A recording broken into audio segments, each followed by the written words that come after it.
እንኳን ማረሚያ ቤት ገባው እዚህ ባልገባ ኖሮ እየሄድኩ ወርቅ ነበር። ቢሮ ሲሄድ ቅድስተ ማርያም ጉልላቱ ሳይ ቢሮ የገባው መስላለሁ፣ ግን ፍርድ ሲሰጥ ነው ማለት እኔ ብቻ ነኝ የሚታወቀኝ እንጂ ፍርድ ሳጣም ሲቆርጥ ሲፈል ሲናደድ እንደውም ውጣ ከዚህ እላለሁ። ከኔ በላይ ምንም የለም እኮ በቃ መንግስት መስሪያ ቤትም ሲሄድ ወረፋ አልጠብቅም። መንግስት ወረፋ አልጠብቅም። ህግ መጣስ ነው ራሱ። ሌላውን ትቼ ሌላው ቆዩ ብዬ ነው የምገባው። አሁን የእውነት ነው የምለው፣ ቅድም ሲባል የነበረው እኛ ተጠቃሚዎች ነን ከማንም በላይ ከምንም በላይ። ስለዚህ እግዚአብሔር ይስጥልኝ። ምን ተፈጠረ? ሰዎች የሚሮጡት አላፋት ዝማሬ ላይ ለመታደም እንግዲህ አንዳንድ ሰዎች እንደዚህ እየሮጡ የሚያሳይ ምስሎች የተለቀቁ ይገኛሉ። የምትመለከቱት ይሁሉ ሰው የሚሮጠው ዛሬ በመስቀል አደባባይ አላፋት ዝማሬ እንግዲህ ለመታደም ቀድሞ ተሰልፎና ተፈትሾ ለመግባት የሚሽቀዳደም ህዝብ ነው። ዛሬ ኦርቶዶክሳውያን ጻዳና ነጭ በነጭ በመልበስ እንግዲህ መላእክትን መስለው ፈጣሪያቸውን የሚያመሰግኑበት እንዲሁ ደግሞ የጌታችን ኢየሱስ ክርስቶስ ልደት በዓልን የሚያበስሩበት ምሽት ነው። ለሁሉም ኦርቶዶክሳውያን ይህን ቪዲዮ ሼር፣ ኮፒ ሊንክ አድርጉ። እናንተስ ባሉ እንዴት እያሳለፋችሁ ነው? እንዴት ነው መርሃ ግብሩ? ፎቶ ካላችሁ ማስረጃ ካላችሁ አታቻሉ። የዓለም መድኃኒት ጌታ ኢየሱስ ክርስቶስ ተወልዷል እያላችሁ ኮሜንት ላይ ጻፉልን። እንኳን አደረሳችሁ። እንኳን ለመላው ክርስቲያኖች ለጌታችን ለኢየሱስ ክርስቶስ የልደት በዓል እንኳን አደረሳችሁ ማለት ፈልጋለሁ። ከንቲባ አዳነች አቤቤ ስለ አላፋት ዝማሬ ምን አሉም? የገና በዓልን ምክንያት በማድረግ በአዲስ አበባ መስቀል አደባባይ የተካሄደው ልዩ የአላፋት ዝማሬ መርሃ ግብር መዲናችን አዲስ አበባን እንዳደመቃት ተናግረዋል።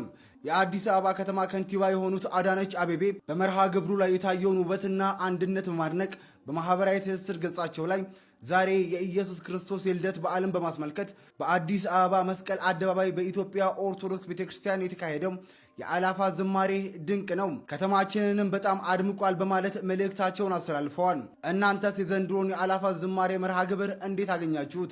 ሀሳብ አስተያየታችሁን ኮመንት ላይ ጻፉልን። ፎሎ ማድረግ ቤተሰብ ይሁኑ። እንኳን ማረሚያ ቤት ገባው ፍርድ ሳጣም ሲቆርጥ ሲፈል ሲናደድ እንደውም ውጣ ከዚህ እላለሁ።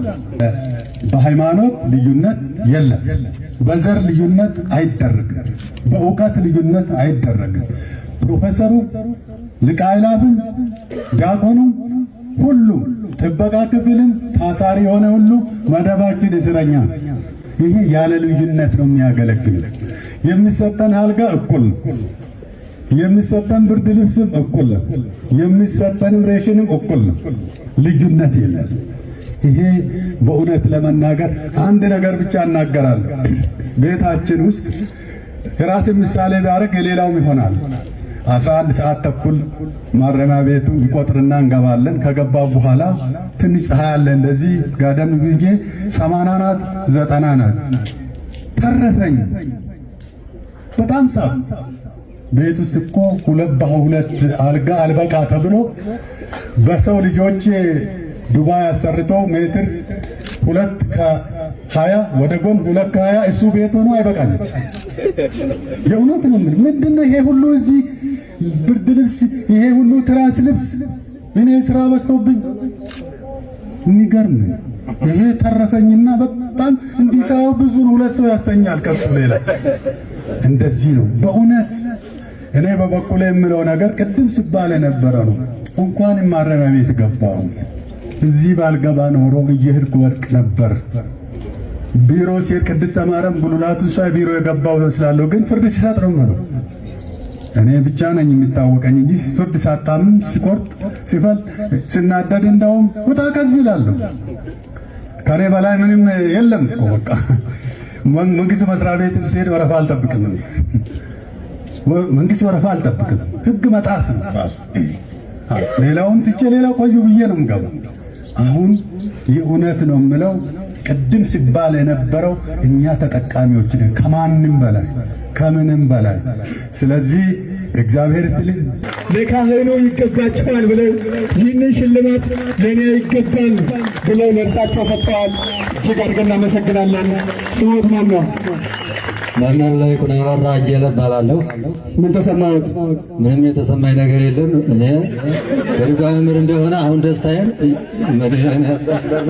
ኢንስፔክተር በጣም ያከብሩኛል፣ ይወዱኛል። አሁን የሚጠይቁኝ ሌሎችም ወንድሞቻችን በጣም እኔ አሁን ህይወቴ ተረጋግቶ ነው ያለው። ውጭ ብሆን ልወርቅ እችላለሁ፣ መኪና ሊገጭ ይችላል። ከዚህ ግን እግዚአብሔር አመጥቶኛል። ጴጥሮስንና ያዕቆብን በእነ ዮሐንስን በእስር ቤት ገብተው የነበሩትን እኔም ደግሞ እንዳከብር አድርጎኛል። አመሰግናለሁ። መልካም ምድር። በድጋሚ አባታችን በድጋሚ ምን ተሰማው? ደስታ ነው። ሀገራችን ሰላም ያድርግልን።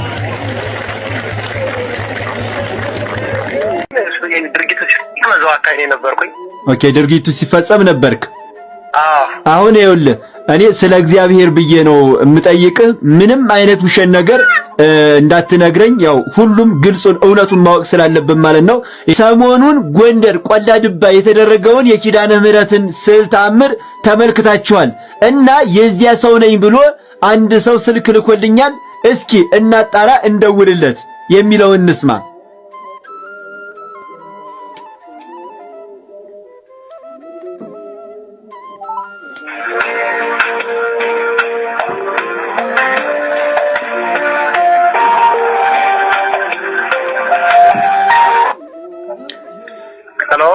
ሰላም ነው ወንድሜ? እግዚአብሔር ይመስገን አለን። ቪዲዮ ደቅኜ ነው የማወራ። ቲክቶክ ላይ የሚለቀቅ እንትን ነው ማለት ለሁሉም ለማጣራት ነው እንግዲህ ስለ ጎንደሩ ስለ ቆላ ድባው ማለት ነው። እሺ፣ እስኪ ራስህን አስተዋውቅ። ማን ትባላለህ? እሺ፣ አሸነፍ ሲሳይ እባላለሁ። እሺ፣ አሸነፍ ሲሳይ እንግዲህ ከጎንደር ቆላ ድባ ነው። እዚያው ቦታው ላይ ነው ያለው። ዛሬ ተመልሻለሁ ወደ ጎንደር። ግን ድርጊቱ ሲፈጸም አካባቢ ነበርኩኝ። ኦኬ፣ ድርጊቱ ሲፈጸም ነበርክ? አዎ። አሁን ይኸውልህ እኔ ስለ እግዚአብሔር ብዬ ነው የምጠይቅህ። ምንም አይነት ውሸት ነገር እንዳትነግረኝ፣ ያው ሁሉም ግልጹን እውነቱን ማወቅ ስላለብን ማለት ነው። ይሄ ቤት ደግሞ የተከበረ ቤት ነው። ድርግሚትን ታውቀዋለህ እና እውነቱን ሁሉም እውነቱን እንዲያውቅ ስለምፈልግ ነው። እስኪ ቦታው አካባቢው ቤተክርስቲያን ነበረ? እውነቱን ብቻ ንገረኝ። ቦታው የቤተ ክርስቲያን አይደለም፣ የወረዳው ቤተ ክህነት ጽሕፈት ቤት ነው ቦታው። ኦኬ፣ የወረዳው ጽሕፈት ቤት የቤተ ክህነቱ።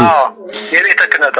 እሺ፣ ግንዱ ላይ እንግዲህ የእመቤታችን ምስል አይነት የተጠረበ ነገር ነው የሚታየውና በቪዲዮ ስናየው ያ የተጠረበ የሚመስለው ነገር ማለት ጊዜው በቅርብ ጊዜ የተጠረበ ነው ወይንስ የእንጨቱ ስረት አይነት ነገር ነው? እኔ እዛው ቦታ አካባቢ ተወልጄም ተምሬም ያደግኩበት ቦታ ነው። ዋች ባምባዋ በተፈጥሮ የተሰራች ናት። በተፈጥሮ አብራ ያደገች ናት ከዛፉ ጋር። ኦኬ፣ ዛፉ የምን ዛፍ ነው? ባምባ ወይም ዋርካ የሚሉት ዛፍ ነው። ዋርካ አብዛኛው የሚበቅል። አዎ። እስከ ዛሬ እንዴት አልታየም? ማለት አብሮ ያደገ ከሆነ እስከ ዛሬ ለምን አልታየም? ማንም ሰው ይህን ነገር ያየ ነገር የለም። እስካሁን የተገለጠለት ሰው የለም። ዛሬ እንዴት ሊገለጥ ቻለ? ናቸው ኳስ ሲጫወቱ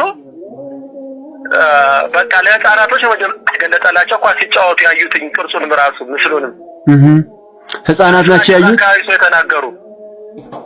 ኦኬ፣ ማለት የሆነ ዜና ደግሞ ምንድነው ቆራጮች ሊቆርጡ መጥተው አልቆረጡ ብሏቸው የሚል ነገር ሰምቻለሁ። ይሄስ እንዴት ነው? እውነት ነው። እሱ ጀታው ያመጡበት መሳሪያ አንዳንዴ በተፈጥሮ እንደዚህ ጀታ መጥረቢያዎች ምናምን ጀታ ሊቆረጥ ይችላል። ግን ያን ደጋግሞ ሲሞክሩት አልሳካ ሲላቸው በቃ በ23 የጊዮርጊስን ቆርጠዋለህ ነው ብለው ነበር ሐሳባቸው ነበር። እና ይሄ ትንግርት በ22 ወደ ማታ እነዚህ ጻኖች ካዩት በኋላ ያው ከኋላ የባምባው ዋርካው አካባቢ ላይ ብርሃን ታየ ምናምን ያሉ ልጆች እኔም በዛ አካባቢ ነበርኩ። በነገታው ነው የደረሱ። አይተው ከሆነ እንደምስሉ ሻማው ከበራ በኋላ ወደ ማታ አካባቢ በሩቅ ነው እንጂ የሚለይህ ካጠገብ ስትሆን አይታይም። በሩቅ ስትሆን ግን በሩቅ ነው የሚለየው። ስዕሉ ትክክለኛ ያየው ምስል ይታያል። በሩቅ ነው ሻማው በርቶ የነበር። እስከ ዛሬ ግን ሰዎች አላስተዋሉትም ነበር። አንድ ሰው ያየው የለም። እቺ ሁለት አንዲት ሴት ህፃንና እነዚህ ኳስ የሚጫወቱ ህፃን ብቻ ነው የተገለጸላቸው። ልጆች እኮ ተናግረው ነበር። በ21 አካባቢ ሄደው እንዲህ ያለ ነገር አየን ሲሉ ያመናቸው የሰማቸው የለም። ጸበል እንግዲህ በማግስቱ በ23 ጸበል ፈልቋል ያው ተብሎ ሰምተናልና ጸበሉ አካባቢው እውነት ነው ፈልቋል? ቪዲዮዋን እኮ ልኬልሃለሁ። የሚገርመው የመጀመሪያዋ ጸበሏ ስትፈልቅ እኔ እዛ አካባቢ ነበርኩኝ። ህፃኖች ነው እንዴ? የሚገርመው ቅዳሴ መስቀው ማጸንት እያደረጉ ነበር እዛቸው ዋርካው አካባቢ ላይ እስር ላይ ሆነው። ከዛ በኋላ እኛ እዛው አካባቢ መዝሙር ላይ ተጀረበር ደግሜ ወርጄ ህፃኖችን እያየዋቸው ነበር። እሺ። እና ውሃው እንደውም ይፈልቁ አይታይ መታች ከአስፓልቱ ላይ ያየ ነው መጀመሪያኛ። መታች አስፓልቱ ደፍርሶ የት ነው የመጣው አላወቅነውም ራሱ። ምናልባት አሁን ይሄን የምጠይቅ ተአምርን እኔ እንትን እላለሁ ተአምር ማላምን ሆኛ አይደለም። ነገር ግን ያው አንዳንድ ደግሞ አጭበርባሪዎች ያው ስላሉ ያንን ለማጣራት ነውና ምናልባት ቧንቧ ቀብሮስ ቢሆን ይሄ ነገር የተረጋገጠ ነገር አለ? እሺ እኔ አንዳንዴ በኦርቶዶክስ እምነቴ ጠንካራ አማኝ ባልሆንም እምነቴን መቼም አማኝም ነኝ ጥሩ አድርጌ አውቃለሁ እስካሁን ባለች ሰዓት። እሺ ይሄን ነገር እኮ ከዛ የሚጠራጠሩት ውስጥ አንዱ እኔ ነኝ። አሁን ብዙ ማለትባቸው ቤተክርስቲያኖች ሊኖር ይችላሉ፣ በህድባቸው ቤተክርስቲያኖች ደግሞ ሊኖር ይችላሉ። ብቻ ቤተክርስቲያን ቀን ሆነ እያዳመጥነ ምን እያልን ምን ተገብራቸውና ማን ተገብራቸው ነግራል። እኔ ካጠገቡ ምስክር ነኝ አልኩ እኮ። ቧንቧው ሊሆን እኮ የቧንቧውን ትቦ ታየዋለህ። እሺ ምንም አይነት ህጻናቶች ነው ምንም የነበሩ ህጻናቶች ነው። ትልቅ ሰው አይደለም የሚያገኘው ያ ነው ወይ የሚፈልቀው ነው እኮ ትልቅ ሰው አይደለም መጀመሪያ ያገኘው። ምን በሰፈሩ ምንም አይነት የተቆፈረ ነገር ቧንቧ ምናምን የለም። የተቆፈረ ነገር የለም። እንዲያውም እኮ የሆነ ስልስል ነው እየጨመረ የመጣ ነው አይደል? አሁን እንደ ልብ ማለት ለኛ የላኩልህ ቪዲዮ አይተዋል። አዎ አጋንንቱ እኮ ምን የትኛውን ቄስ መጣው በስመ አብ ወልድ ወመንፈስ ቅዱስ አሐዱ አምላክ ብሎ ባርኮ አይደለም ያመጣው፣ በእግዚአብሔር ስም ብሎ አይደለም ያመጣው።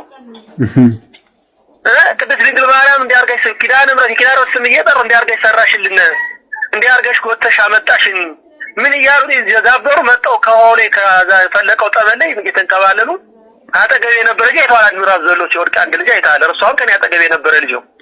አዎ እሺ። አሁን አይነ ስውር በራ የተባለው ትክክል ነው? አይነ ስውር አዎ በርቷል።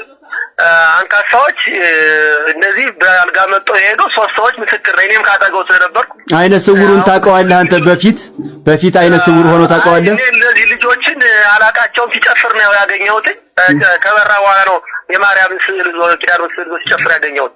ሲዘምር በሚለው ይስተካከል። አዎ ሲዘምርም ያው ጭፈራም በለው ያው ብቻ እንግዲህ በጣም ተደስቶም ስለነበረ ሆ የሚለው ጋር ከሚዘምረው ጋርም በጣም እንትን ሲል ያገኘሁት። ታዛ አንድ ህፃን ደግሞ ዲዳ አፏ ባይናገር መራመድ ማይችል ገና የ3-4 ዓመት ልጅ ቪዲዮውን ዛሬ አይተውራል። እሷም ካጠገቧ ነበር።